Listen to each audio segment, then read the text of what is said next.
all of the sophisticated diagnostic software and even all of the help from technical support isn't going to be able to help us unless we use our own brain. So what we want to do is think logically. There's only two things that could have gone wrong with a hard drive: something physical or something logical. If it's something physical, we might ask a question like, well, was the computer recently moved? Maybe some of the cables came out. Was new hardware recently installed? So maybe we've got a conflict now. Remember that every device needs resources in order to be able to communicate with the CPU. So maybe a new hardware has stolen those resources and we've got a resource conflict. Was new software recently installed? Maybe the software that was installed, again, just an application software can come in and make changes to your configuration of your operating system. This can cause problems that we didn't anticipate. Was software recently reconfigured or upgraded? In other words, we didn't install anything else, but maybe we changed something for another software, and now it's affecting what we're trying to do with this particular software.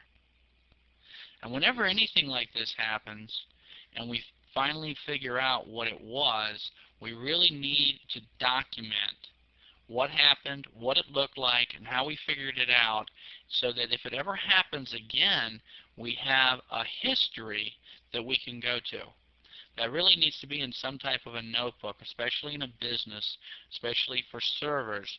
We need to have a documented history of what has gone wrong with this machine and what it looked like and how we finally fixed it.